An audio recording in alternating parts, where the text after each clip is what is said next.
Hello ladies and gentlemen, welcome back to 4Strategy Gaming. Diablo 3 beta patch number 10 went through today, and with it we saw some major system changes. I'll be going over all those changes with you here and showing you how they look in-game.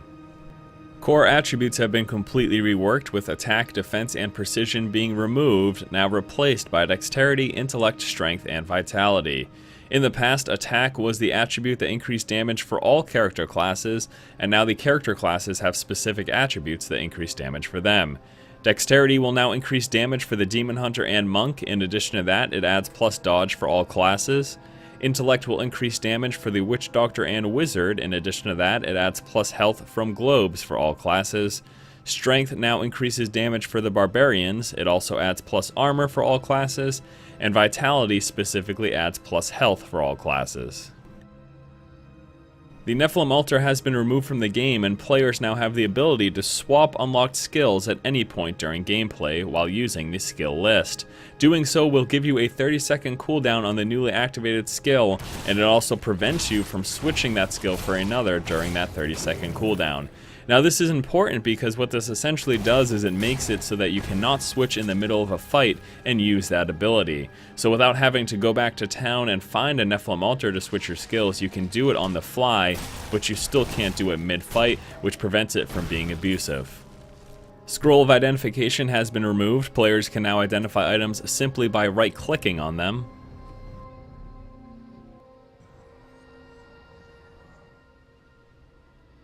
The Nephilim Cube and Cauldron of Jordan have also been removed. You must now sell items to vendors in town. When it comes to salvaging, that can now be done via the blacksmith.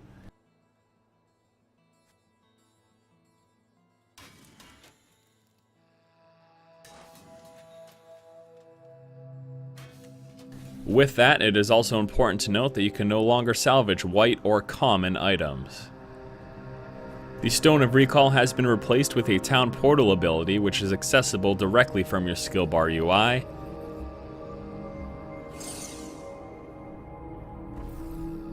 And the 5th Quick Slot button has been moved to the right of the Town Portal and is now dedicated specifically to potions. Hovering over skills now displays a simplified tooltip which explains the skill at its most basic level. To see an advanced tooltip, you must simply hover over the ability and hold down Control. Leveling up artisans while in normal difficulty no longer requires reagents and now simply requires gold.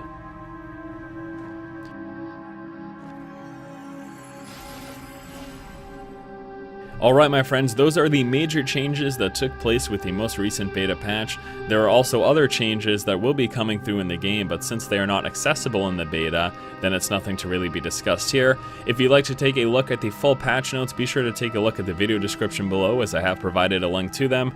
I want to thank you guys so much for watching. Stay tuned in the future for more Diablo 3 updates as we near the eventual release, hopefully sometime this year. Thanks so much for watching, guys. If you like the content, be sure to subscribe, and as always, keep watching and keep owning.